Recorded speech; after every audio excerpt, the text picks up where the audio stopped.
I can barely lift my hand to hit the snooze button on my new alarm clock, but as soon as I do, I jerk fully awake, suddenly paranoid that I didn't set it right last night, and I'm already late to class. You'd think that at nearly 16, I would know how to operate a simple device like an alarm clock, but you'd be wrong. But it really is 7:30 a.m., not p.m., so I launch myself out of bed, walk over to the wall by the door, and look into the mirror. My hair is fine. That's the advantage of long, straight, boring hair.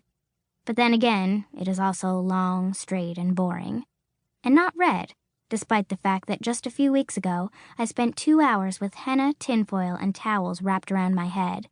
It apparently wants to be brown, and whatever I do to convince it otherwise fails to signify. I wonder what Battle and Katrina are going to wear today. I put on a black t-shirt and, after a minute, the same black shorts as yesterday. I feel like they're not the right shape, not long enough or loose enough, but the t-shirt is huge. It's one of Dad's that I stole, so the shorts don't matter so much. It's not quite hot enough for sandals yet, so I put on green socks and green high tops. I can hear my semi-friend Margaret. "Nick, you're such a techie. Do you even own a skirt?" Tech people always wear black, because you spend the show backstage, and you don't want the audience to be able to see you. And you're not about to wear a skirt when you have to climb the ladder up to the catwalk to hang lights. When I get down to breakfast, I see that I'm dressed almost exactly like Isaac, which is embarrassing. The only difference is that he's wearing sandals. I don't see Kevin. Maybe he sleeps late. Battle's in a sleeveless dark blue blouse, tan leggings, and brown leather boots. Katrina has a white dress with pictures of buildings and people silk-screened onto it in black. It's like she's wearing a silent movie. Neon green tights and purple combat boots. She has her hair up, clipped into several clothespins that she has spray-painted silver. I am boring. They probably don't even want to talk to me. "Hey, Nick, over here," yells Katrina. I can't stop smiling. Appropriately enough, the archaeology classroom is in the basement. There are more desks than people. There are only about 20 of us in the class. The teacher, professor actually, which is a big deal because a lot of the other classes are taught by graduate students, is sitting on the edge of her desk with her legs crossed, holding a coffee mug from the dining hall. Her name, which she has written on the board in large sloppy letters, is Ms. Fraser. She pushes her curly brown hair out of her eyes and says, "This is archaeology class. Anyone who's here expecting anything else should leave now. Don't be embarrassed.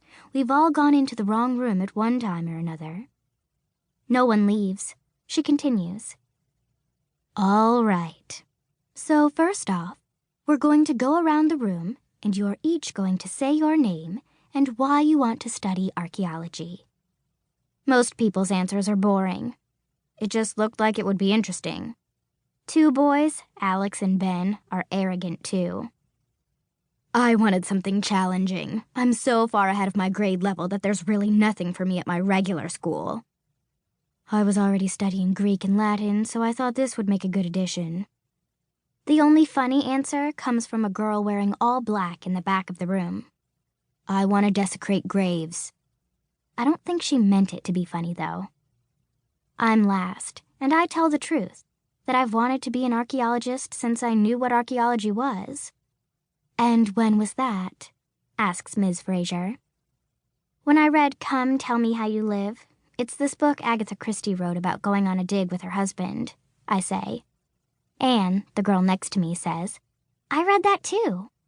We smile at each other. Ms. Fraser takes a sip of coffee, then says, "All right, people.